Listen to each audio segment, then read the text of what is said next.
Hello and welcome back to another episode of Wake Up Poverty Inspires Me, the podcast. I hope you're having a blessed and fantastic day wherever you're at in the world, and if you're not, well, it's possible that you can.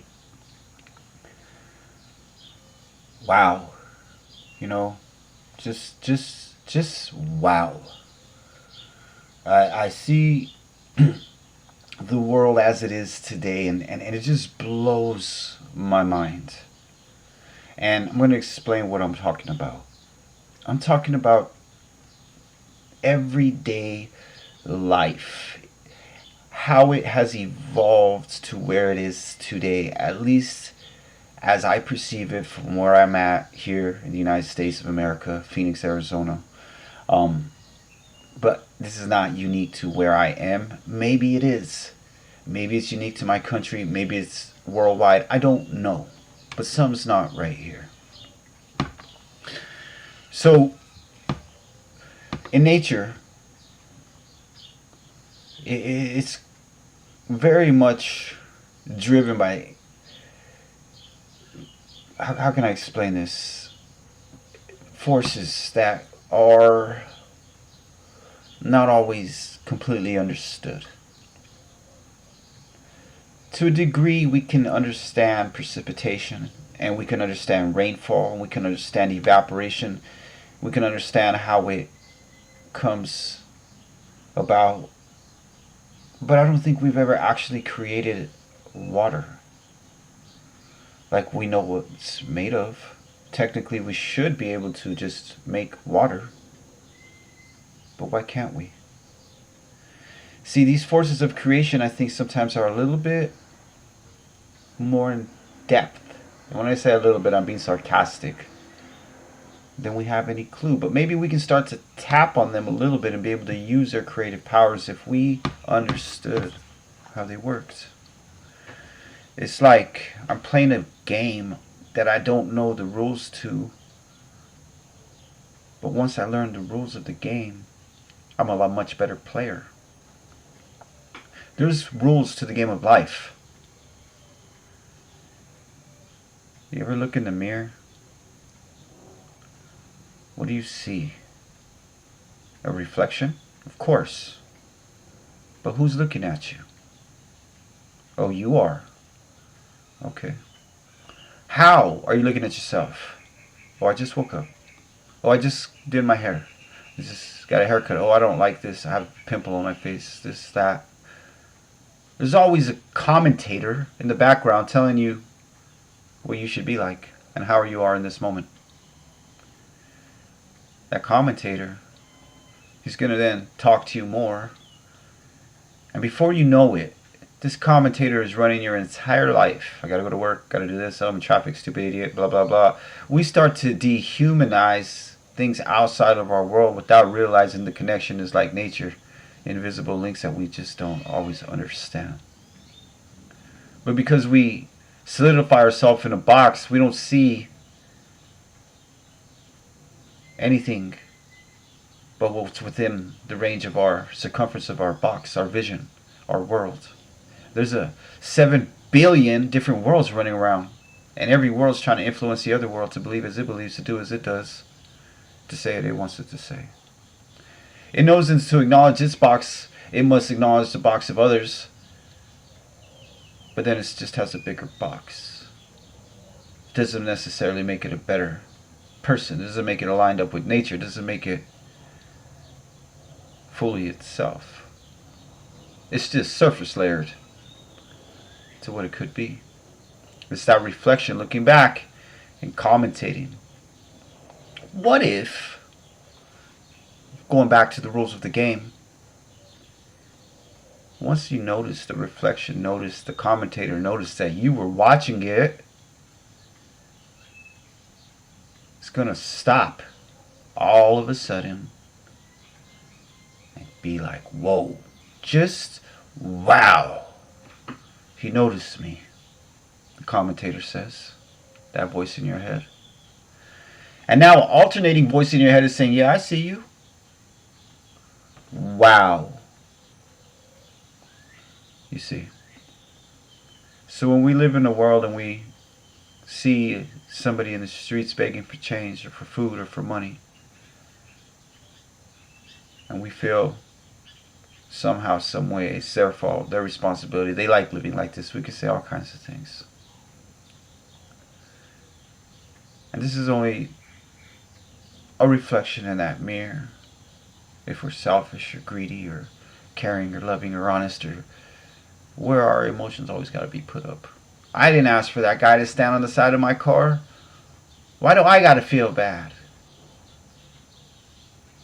There we go, circling back into the world, right? But this circling back into the world, to me, it is necessary to live.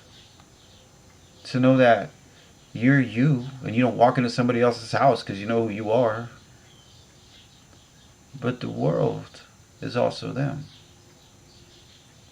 So as we start to think that we are the world, we lose the world in the process. Other people, other places, things. But yet we continue to live in this manner and indulge and overeat and become ignorant and overweight and angry and bitter. And then we look in the mirror. But we say we're not that. But what if I said, do you know what color red is? And you said, well, yeah. Well, once you know what color red is, you can never unknow the color red. Well, I guess.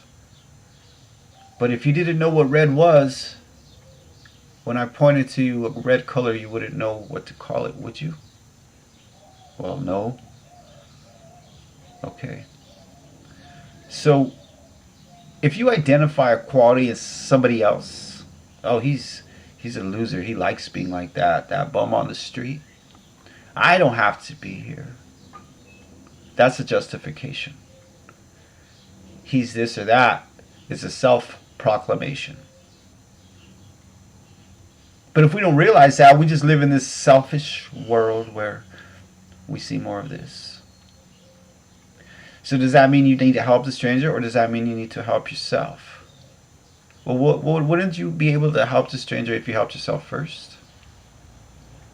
If you helped yourself first to become a better person, wouldn't you help the stranger? Maybe not in that moment, maybe not in that day, maybe not even in that year. But wouldn't it be worth to notice the qualities that also live within you, like you notice the color red? I think it would definitely be worth it. So next time you judge, criticize, comment on, hate, belittle, are envious,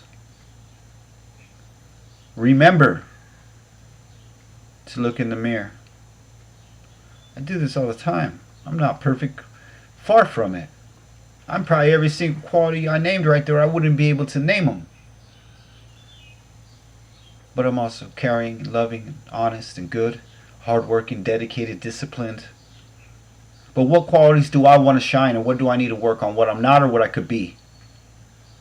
What I am? Which one? Well, I guess I get to choose what I am in all aspects of life.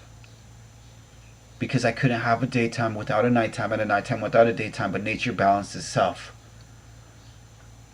And it's not our job to balance nature. It's our job to align with the nature of who we are, what we are. We may not know, and in that not knowing, that's okay. You don't know what tomorrow's going to bring, or the next day, and that's okay.